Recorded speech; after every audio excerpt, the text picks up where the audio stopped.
right? So I was explaining you that basically what is Selenium, right?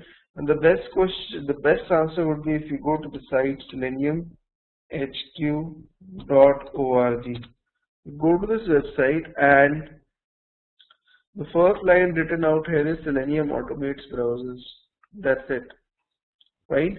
So Selenium is a tool which is helpful in automating your browser-based applications. Okay, and what you can do is you can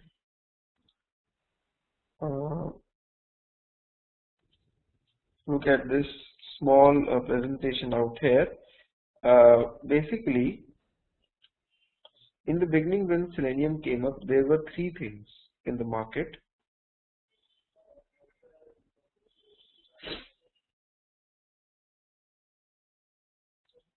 One was Selenium RC, okay, one was IDE, and one was Grid. Okay, IDE as a tool, it's a very simple tool. I think many of you must have also worked on it. Only thing is that it works only on Mozilla and it is a simple record run tool. Okay, now a record run tool, if anybody has ever used any automation tool, record run, it looks very good, but practically it's of no use because many times you have to test dynamic websites and all, then record run never works, right? For example, you have to go to some website and purchase the most cheapest book on that website. Now the most cheapest book will change every day, right? So your record run cannot work on that particular website. If you did not understand this, then don't worry, as we proceed you will understand. Okay, so Selenium RC was another tool which was helpful to execute scripts in Mozilla, IE, Chrome, fine, and it also worked in Safari. It worked on multiple browsers, right? But it required the person to know any of the languages like Java or C# or Ruby, PHP, Python, Perl. So it was available in many languages, and the tester had to know any one of these languages. It was not necessary that if the site you are testing is made in say C#, then you have to use Selenium with C#. No, it's not like that. Okay, you can choose any language out here to test any website made in any language. Only thing is it should be a web-based application. Okay. Now Grid was something which was helpful in running the test cases parallelly. You can, what we do in Grid is that we make a central machine and we connect all the machines to the central machine and we run the test cases all on the machines, right? So this central machine is known as a hub, and all the clients, they run the test cases parallelly. So if you have got 10,000 test cases, you can distribute your test cases among multiple machines and you can execute them quickly, right? This was the scenario was there in the very beginning when Selenium came up in the market, right? It was developed by a company known as ThoughtWorks. Okay, now Google started using Selenium and they observed that fine, RC as a tool, because the main tool to be worked with is RC. Okay, because it supports all the browsers and all, it's very dynamic, fine. Google started using RC and gradually it saw that RC had a lot of defects, right? There were various drawbacks in RC. There used to be, firstly, the first drawback was there used to be a server which you had to start and stop, and that was a very time consuming process. Then sometimes the server never used to start. So it was a real problem to work with RC, fine. And plus programmatically also it never had many features inside it, fine. So these Google guys along with ThoughtWorks and all those people came up and they made the new version, which is right now known as Selenium 2 or Webdriver. Technically, this is known as Selenium 1. RC is known as Selenium 1 and WebDriver is known as Selenium 2. Okay. Again, WebDriver also works on multiple browsers. It works on multiple languages. Same thing is there, but also it has also the capability to test your websites on iPhone and Android-based emulators and phones. Right? It will not test any application in Android or iPhone. It will test the websites in Android or iPhone. Okay, it's a web-based application, right? So rest all things like multiple browsers and multiple languages are supported by WebDriver. Plus, its API is, or it has got more features than RC. I'll talk about the features in some time. I'll be talking about them, right? And IDE, what browsers it will support? Right now it supports Mozilla, IE, Chrome and Safari. Okay, right now it supports Mozilla, IE, Chrome and Safari. Look, if you have to ask me a question, you can move your mouse on the top. You will get a bar. Okay, there will be a participants tab. You can click on that participants tab. You will get list of all the participants, including you. You can unmute yourself from the red icon in front of you, and you can ask a question. Fine. Or you can move your mouse on the top. There is a chat option. You can go to the chat option and just send us a question. Okay, you can definitely ask a question. Fine. Right now everybody is on mute because I am recording the session, so that there is no voice as well, background noise. And you can unmute yourself by going to the participants tab and clicking on unmute button. Fine. Now IDE as a tool, it remains same, only the version has changed, right? And instead of grid, this was basically out here, it was grid 1. Okay, now in the market something known as grid 2 has come up, right? Grid 2 again runs the test cases parallelly. Okay, but grid 2 is supporting WebDriver. Grid 1 is supporting RC, right? Okay. Now this is the this is the composition of a Selenium tool. It's not just one tool. Okay, for example, if you talk about QTP, then it's just IDE. You open QTP and you start coding and all, and you work on it. That's it. But in Selenium, it's not the case. Okay, you have Selenium RC, you have Selenium WebDrivers, you have grid 1, grid 2, IDE. Lot of stuff is there. Okay. Question being asked is whether it is possible to convert IDE code into WebDriver. Satish, it is possible, but I never do that because it looks very simple that you record the code in IDE and convert it to the WebDriver. There is a feature in Selenium in which you can record the code on IDE and then convert the code into WebDriver or RC and execute it on multiple browsers. Right? We will look at that feature as we proceed.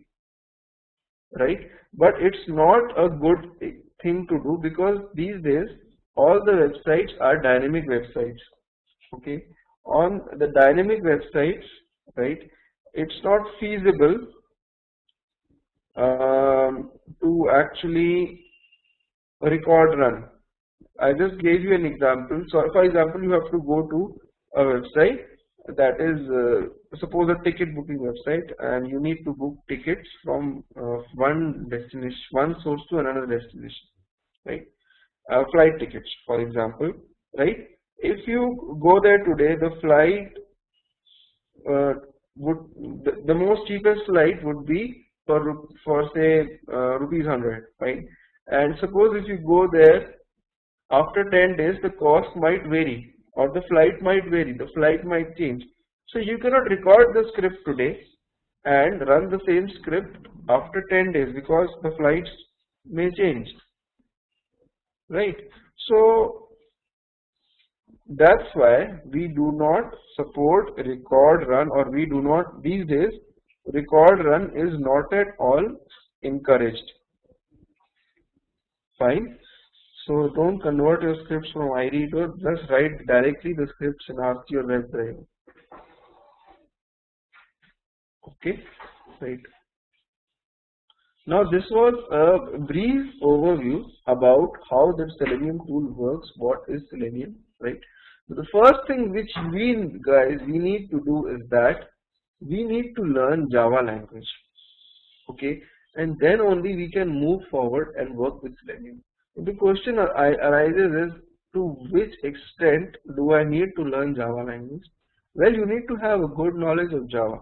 I know asking testers to learn Java is not a very uh, good idea, or it's not fair, fine, but you cannot also work without learning Java on Selenium. It's an open source tool, everybody is going for it in the market is increasing, the jobs are increasing, fine. So if you have to grow in your career, you have to learn that technical language like Java. In QTP also, right? You have to learn VB scripting, descriptive programming and all. So like if you have to really work on advanced things, and if you really have to work at industry levels, then you really have to learn programming language, even if you are in testing. Fine. So we'll start with Java language, and the first thing is that you need to download and install Java, which I think all of you have done. Fine. The second thing is that you need to go here and go to Google and just type download Eclipse. Fine. You go to Eclipse downloads over here, specifically to this one, Eclipse IDE for Java EE developers. Go here and download the Indigo package. Fine. Download the Indigo package. Don't download the Juno, download Indigo package. And Eclipse IDE for Java EE developers. Fine. Go here and you can choose 34-bit, 64-bit, which operating system you have. Depending on the operating system, you can download this. Okay. Once you have downloaded Eclipse, fine, it will be there on your system. For example, in my system, it is out here. You have to, it will come as a zip file, right? You have to extract the zip file. After extracting the zip file, you will get a folder like this. Okay, you open the folder and you will have eclipse.exe inside it. When you run this exe, Eclipse will start. But make sure Java is installed on your system. If you are running this without installing Java, then everything will go for a toss. Firstly. Secondly, if you have a 64-bit machine, then make sure JDK is also installed. Just go to google.com, and in case you have a 64-bit machine, download JDK from this link.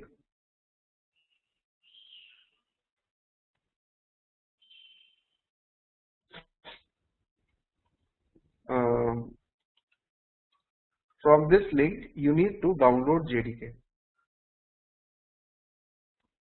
Okay, so if you're having a 64-bit machine, make sure that you download JDK as well. Hold on guys, some of you might be waiting for me on Skype as well. I did not log in into my Skype, unfortunately. Hold on. Alright. JDK is Java Development Kit. Okay, and you just download it and install it, right? And then after that, Eclipse will start working. You just have to double click on this exe file, right? This will be there, okay, and you just have to like this is known as the workspace path. Okay, the path where all your code will be lying, that is your workspace path. and you have to,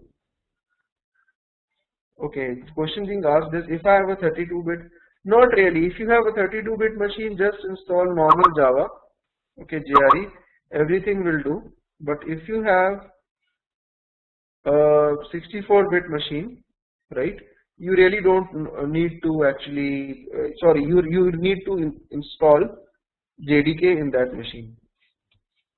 Okay, so now once you launch Eclipse, you will get a window like this. This is known as the workspace launcher. Out here you will have some path.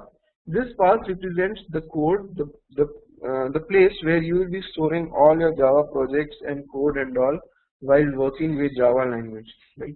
So I'll make a new project over here called as November weekday. In your batch, whatever code I store, I'll be storing under this path. This is known as workspace launcher. So when you click on OK, sometime Eclipse will launch. Just hold on.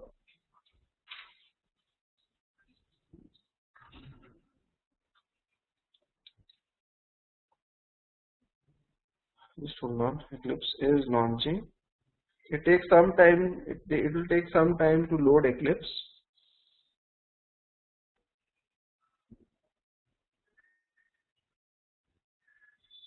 Hold on, it is starting.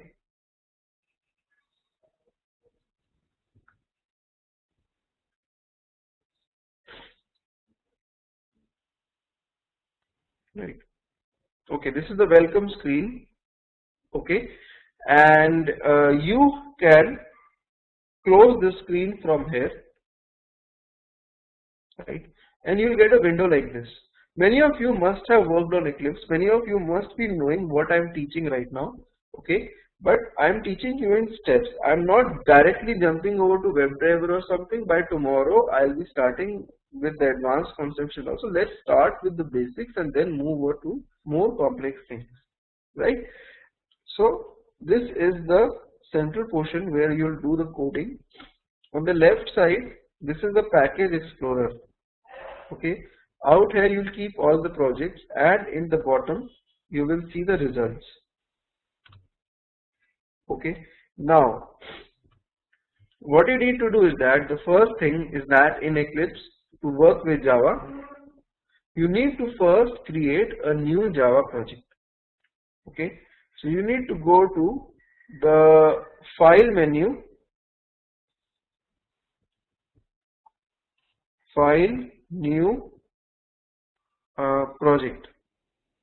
Okay, you can go to project and you can expand Java over here and select Java project. Okay. Click on next. Give your project a name. For example, I'll give the name as day 1. Right? This is the first day of training. I'm creating a project called day 1. Next. Hold on. And finish. Right? Click on yes and this thing will open up. Right? On the left side, if you observe carefully, a project called day 1 is created. If you expand that project, you will see two things: source and JID system library. This is the source folder in which you will keep all the code and all everything. Okay, if you right click on the project, you will get a lot of options, and one of the options is properties in the end. We will be using a lot. We will be using this option a lot while working with Selenium as well as Java, right? So these are the project properties. The resource tells you the path on your hard disk where the project is lying. This is under the workspace November weekend day 1, weekday day 1. So if you copy this path and physically go to that particular location, this is day 1 project. Under that there is a source folder. Okay, this source folder will contain all the Java files which we make. There are other files and folders as well. We'll talk about that in some time. This .project file represents that this is an Eclipse project. Don't delete that. Delete this file, otherwise this project will not open in Eclipse. Right? Now, you need to sorry, you need to make your first Java file out here. So for doing that, you right click on the source folder, go to new and select class, right? And you just give the class anything. I'll write over here sample underscore Java and click on this checkbox public static void main, click on that and finish. So you will have a Java file generated under the source folder. This is your first Java file. Hold on, I'll just increase my font size so that it's visible to everybody. Just a minute.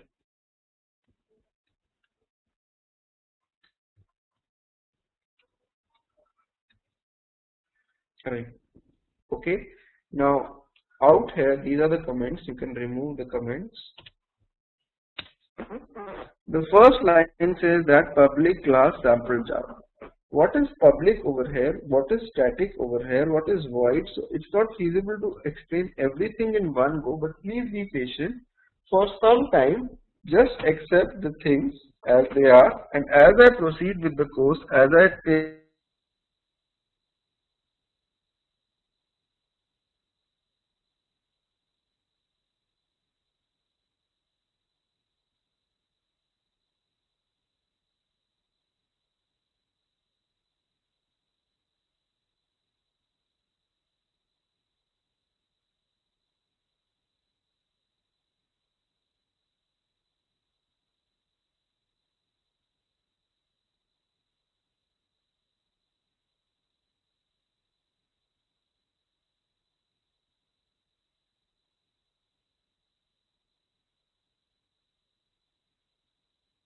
able to hear me? Yes, no, we can hear you, but last 2 minutes is not. Okay, are you able to hear me now? Yeah. Okay, fine. All right, that's great. Maybe some network issue, some temporary network issue. Right. Now, what I was telling you that most of the people, when they go about learning Selenium, they do a mistake that they directly jump over to Selenium. They don't brush up their Java skills. They don't learn Java, and this is a big mistake because all the Selenium code will be written in Java in Eclipse. Then there's something known as object-oriented programming. Many of you must have heard this terminology, right? The architecture of Selenium is completely object-oriented. And it should not be that you should be knowing the bookish language of object-oriented programming. No, you should be having a practical knowledge of object-oriented programming to learn Selenium. Many times people complain that Selenium has not got a very good documentation or something, right? Selenium has a good documentation. Only thing is it is very technical in nature. If you go to Google and type download Selenium out here, right? You go to this link, okay, and you will see the page to download Selenium. This is the Java client for Selenium, which we will be downloading later on. But if you look at this link over here, Java.doc link is there. Okay, now just a minute. Okay, fine. All right, Radhika. Okay. Now this Java.doc link, if you click on this link, this will give you the documentation of Selenium as given by the people who make Selenium. But this complete documentation you will not be able to understand until or unless you don't know the object-oriented concepts in Java. So that's what I am doing. Just give me some time, a day or so. Let me go through the object-oriented concepts, come over to this documentation, tell you how they are used, and gradually we will start with Selenium. Okay, don't just directly try to jump over to this tool, otherwise you'll end up losing interest. Okay, now out here, what is public, what is static, what is void, we'll be covering all of this in some time. Fine. Now, this is the main function in which the control comes over for the first time when you run the program. This is just like C language. In C also the control comes over to the main function. I am assuming in this course that you know little bit basics, that is what integer is, what string is, what if statement is, what for loop is, right? I'm just assuming that you know the basics. If you don't know that much, you can go to my site qtpselenium.com and go to Selenium training section. You can just watch the first two videos. They are open to everybody. Okay, the first video and the second video. You'll get a good knowledge on what loops and all are. Fine. Now, in Java, I'll just give you a brief background. You have to declare an integer. You can declare like this: int I equals to 100. Fine. Or a string like string x equals to hello world. If you have to print something, the command is system.out.println. Okay. Shortcut to write this is you type syso, then hit control plus spacebar of your machine, of your keyboard, sorry. Right. So system.out.println will print something. Suppose if I write system.out.println x, so it will print the value of x, and run this, it will simply print hello world in the output. So this is a simple Java program which prints something on the console. Right? Okay. Now similarly, the for loops, if statements and all, everything is there in Java language. But right now what I want to concentrate on is the concept of object-oriented programming. Right. Before I start with that, okay, if you go to the location where the project is lying, fine, in this under the source folder, you will see the Java file is present. Okay, and corresponding to Java file, in the bin folder, there is a file generated. It is a .class file. Its got extension is .class. If you open this, you will not be able to understand what is written inside this file. Okay, it's all jumbled up, right? So, what we do is, while this file is generated, in Java, this is my .java file. When I compile the program, it converts into a dot